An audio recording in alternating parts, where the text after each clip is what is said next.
Bonjour à tous, c'est David de l'Orme Vert, bienvenue dans cette nouvelle vidéo.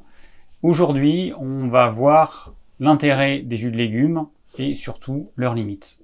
Donc on va commencer par voir les pour. Qu'est-ce que ça a comme intérêt de boire un jus de légumes? Tout d'abord, la première chose, c'est que les jus de légumes sont riches en micronutriments. Donc les micronutriments, c'est les vitamines, les minéraux, les oligo-éléments et les antioxydants. C'est peu calorique.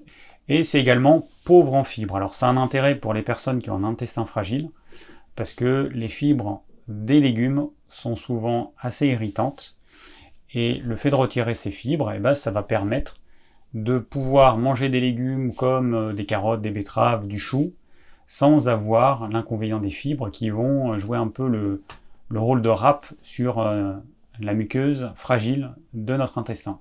Les jus de légumes sont également riches en potassium. Alors on parle souvent du calcium, on parle souvent du magnésium, du sodium, peu du potassium. Pourtant le potassium est absolument indispensable, notamment pour que le corps puisse fonctionner, le cœur puisse fonctionner correctement.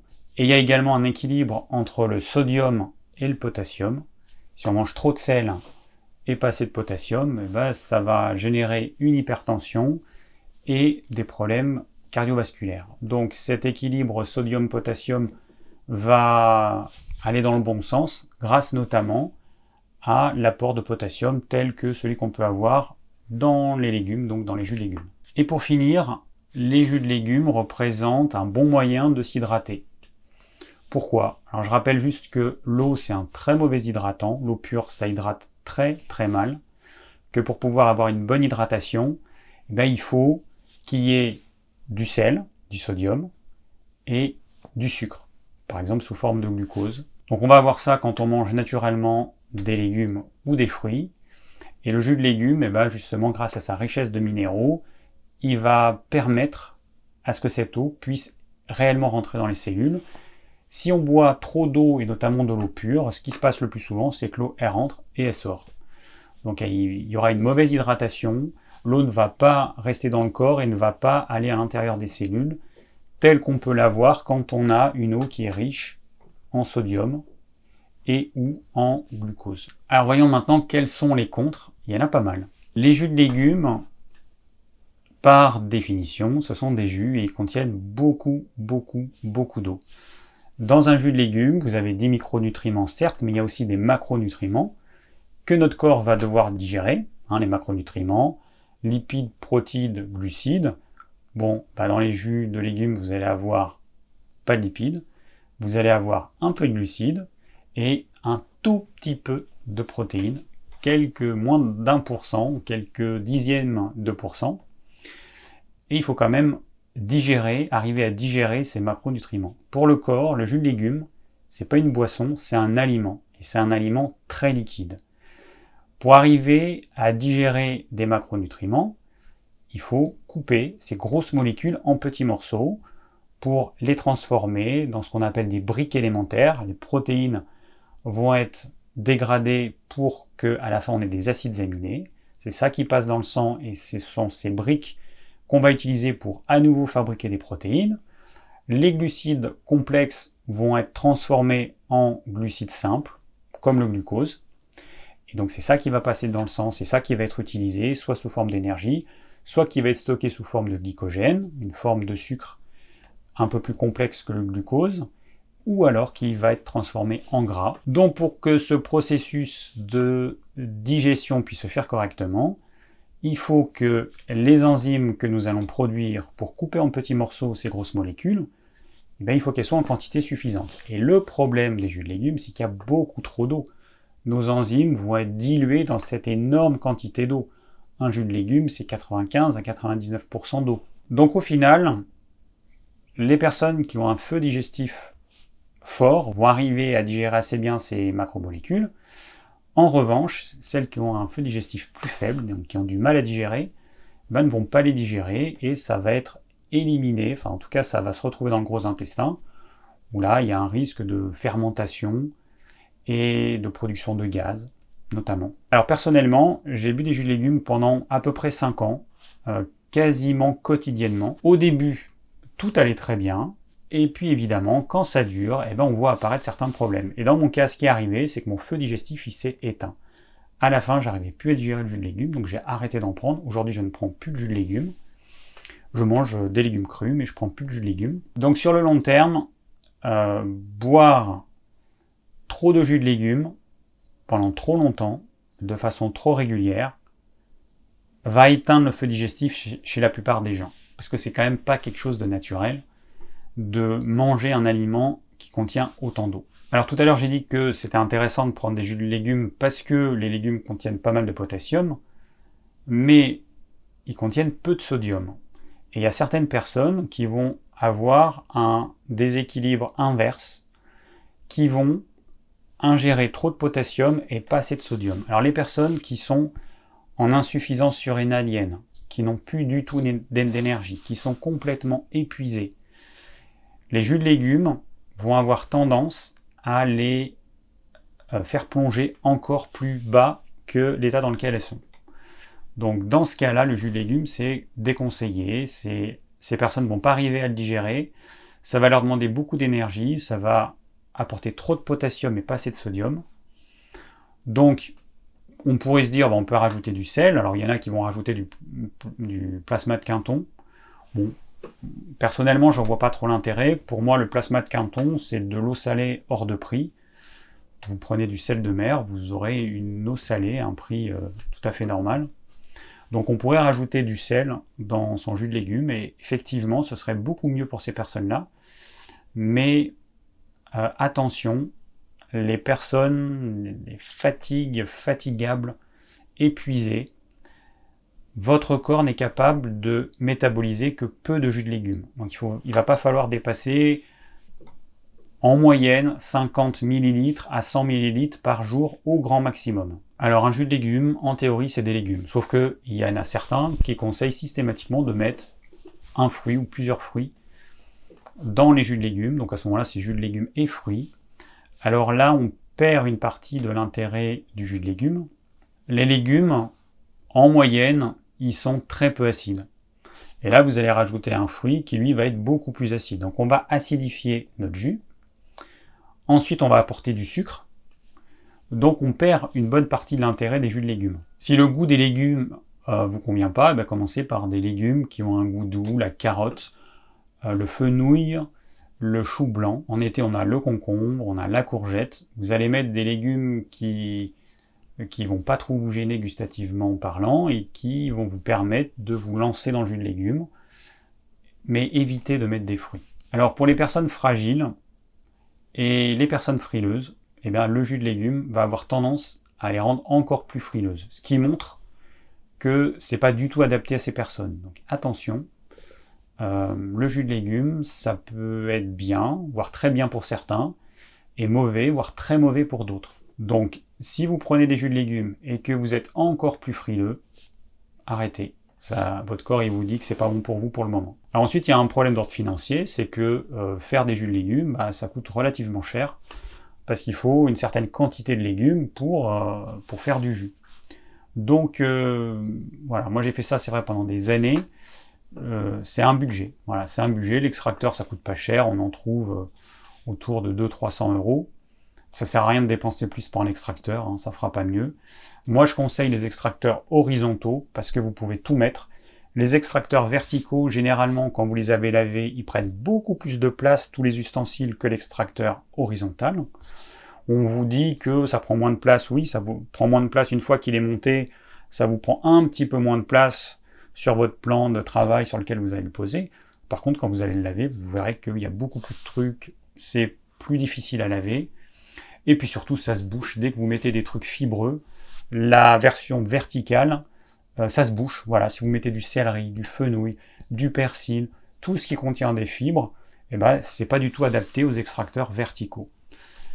Et j'en ai testé tout type de modèle, c'est pareil, ça se bouche à un moment donné ou à un autre. Alors évidemment, ça se bouge pas si vous mettez que du concombre, des pommes et de la carotte, c'est évident. Mais dès que vous allez mettre des choses fibreuses, et c'est ça qui est intéressant dans les jus de légumes, à ce moment-là, ça va pas être adapté. Donc moi, je conseille les modèles horizontaux qui sont moins chers, qui se lavent beaucoup plus facilement, et vous pouvez y mettre tout ce que vous voulez sans avoir à couper vos bouts de céleri, vos fenouilles en tout petits morceaux. Et même en faisant ça, les extracteurs verticaux ont tendance à se boucher. Alors un autre point négatif avec les jus de légumes, c'est que ça prend du temps, 30 à 45 minutes, 30 minutes si vous êtes rapide, mais le temps d'aller chercher vos légumes, le temps de les laver, de les brosser un petit peu, le temps de les couper, il faut au moins les couper un petit peu, même si on utilise un extracteur horizontal, il faut quand même couper pour que ça puisse rentrer.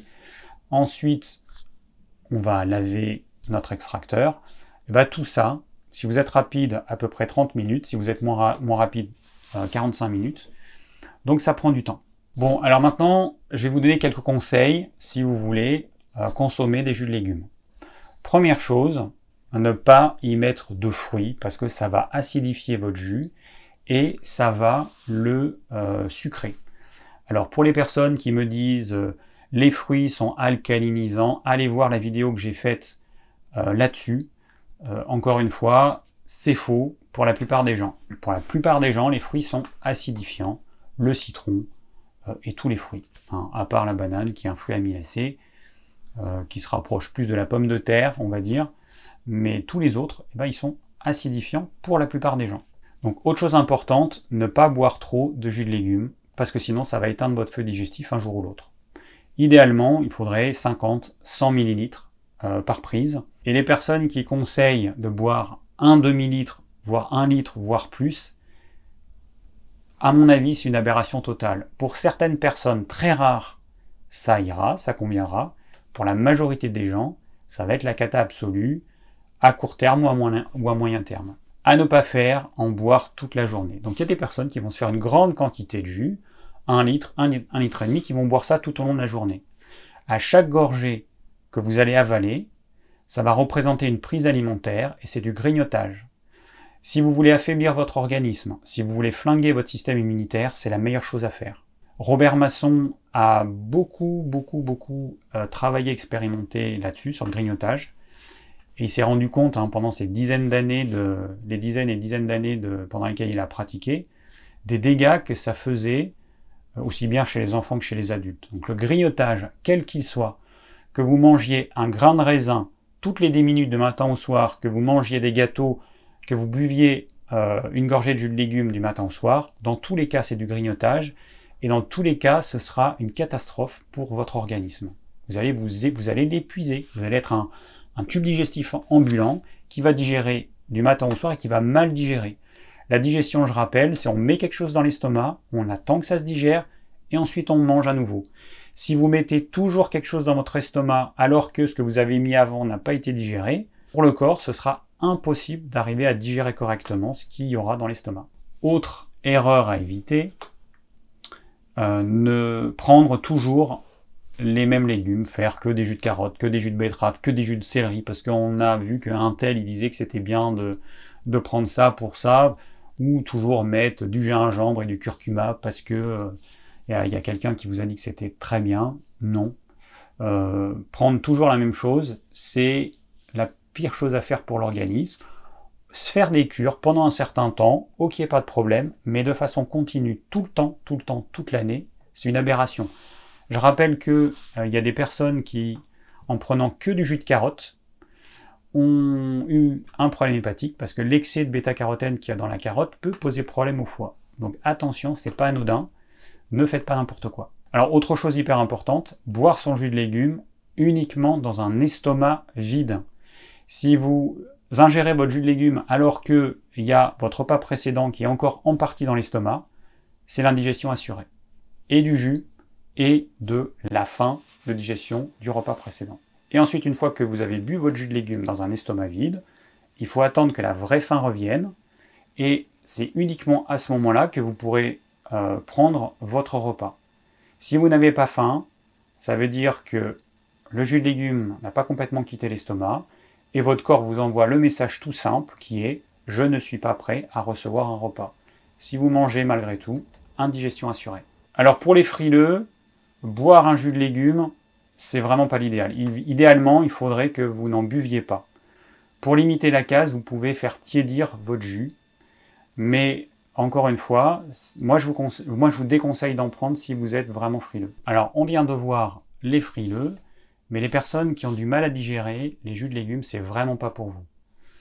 Si vous avez un feu digestif qui est déjà faible, si vous avez du mal à digérer un repas normal, je vous déconseille les jus de légumes, ou alors il faudrait que vous en preniez des toutes petites quantités, mais vous n'allez pas vous n'allez pas salir votre extracteur pour prendre l'équivalent de 3 cuillères à soupe de jus de légumes.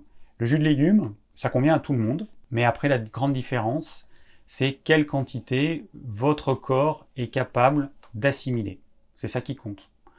Ce qui compte, je le rappelle, c'est ce que vous êtes capable d'assimiler, pas ce que vous ingérez. Peu importe que vous ingériez le meilleur aliment, le meilleur complément alimentaire, si vous n'êtes pas capable de l'assimiler, ça ne sert strictement à rien. Les jus de légumes, c'est pareil. Si votre corps n'est capable d'assimiler que l'équivalent de, 3 cuillères à soupe, et que vous en buvez un quart de litre, et bien ce quart de litre, il va vous demander beaucoup d'énergie. Vous allez fabriquer des enzymes pour rien, et au final, vous allez retirer très peu de nutriments par rapport à l'énergie et aux nutriments que vous aurez dépensés vous-même, puisque pour fabriquer des enzymes, il vous faut des nutriments. Et donc le bilan, il sera plutôt négatif. Donc attention, le jus de légumes, ça peut convenir à tout le monde, mais pour certains, il faudrait des quantités très faibles. Est-ce que vous allez brancher votre extracteur, vous allez utiliser votre extracteur pour faire l'équivalent de quelques cuillères à soupe de jus de légumes? Je sais pas, mais en tout cas l'idéal ce serait ça, c'est que pour certains il faudrait en prendre des quantités vraiment infimes. Donc pour finir, on va voir quels sont les grands pièges des jus de légumes. Premièrement, le plus grand piège, c'est en boire trop. On pense que un petit peu trop, voire beaucoup, ça aura un meilleur effet sur le corps, ce sera plus bénéfique, c'est faux, comme je viens de le dire. Si vous en buvez plus que ce que votre corps est capable d'assimiler, ça aura l'effet inverse, ce sera négatif, ce sera un poison pour certains. Certaines personnes, ça les rend tellement malades qu'on pourrait considérer que le jus de légumes est un poison. Ce n'est pas un poison à proprement parler, mais en tout cas, ça a des effets tellement délétères qu'il ne vaudrait mieux pas qu'ils en prennent. Deuxième piège, boire son jus de légumes alors que son estomac n'est pas complètement vide. Comment est-ce qu'on voit que son estomac est complètement vide? On a une vraie faim. J'invite tout le monde à tester de faire un petit jeûne ou de sauter 1 ou 2 repas pour voir ce que c'est que d'avoir un estomac vraiment vide, parce qu'il y a beaucoup de personnes qui confondent la faim ou une hypoglycémie réactionnelle avec un estomac vide. Parfois, on peut avoir une sensation de faim qui est liée au fait qu'on a mangé trop de sucre dans le repas d'avant. Alors, du sucre, ça peut être sous forme de choses sucrées, ça peut être sous forme de céréales, trop de riz, trop de pommes de terre, trop de pâtes, trop de pain. Ça va créer quelques heures après une hypoglycémie réactionnelle qui fait baisser notre taux de sucre dans le sang. Et ensuite, le corps, il nous envoie un message de faim pour dire « mange, tu vois bien, là, j'ai plus de sucre dans le sang, mange ». Donc on peut avoir envie de manger, alors que notre estomac, il est pourtant au moins à moitié plein. Et là, si on boit son jus de légumes à ce moment-là, c'est un vrai problème, parce qu'on va générer une indigestion de ce qui reste dans l'estomac et puis du jus en lui-même. Autre écueil à éviter, ne pas mettre de fruits. Le piège dans lequel beaucoup de personnes tombent, c'est d'y mettre des fruits, parce que ça va rendre le jus plus agréable au niveau gustatif. Et puis dernier point, c'est boire que des jus de carottes ou mettre beaucoup trop de carottes, et tout au long de l'année, en fait, ingérer beaucoup trop de carottes. Il y a certaines personnes qui vont mettre 3 quarts de carottes, une petite feuille de chou, une petite feuille de machin, un petit bout de machin, mais au final, qu'est-ce qu'elles boivent tout au long de l'année? C'est du jus de carotte, aromatisé avec d'autres choses. À terme, comme je l'ai dit tout à l'heure, cet excès de bêta-carotène va nuire à votre foie. Donc en conclusion, les jus de légumes ont un intérêt. Encore faut-il vérifier que nous n'en prenons pas trop par rapport à ce que notre corps est capable d'assimiler et qu'on varie suffisamment les légumes tout au long de l'année pour ne pas apporter toujours la même chose à notre organisme. J'espère qu'à l'issue de cette vidéo, vous saurez maintenant si le jus de légumes a un intérêt pour vous ou pas. Si vous avez des questions, n'hésitez pas à les laisser en commentaire. Je vous rappelle que dans la description de cette vidéo, vous avez le plan de la vidéo et puis tout un tas d'autres informations. Si vous avez des questions, n'hésitez pas à les laisser en commentaire. Et je vous dis à très bientôt pour une nouvelle vidéo.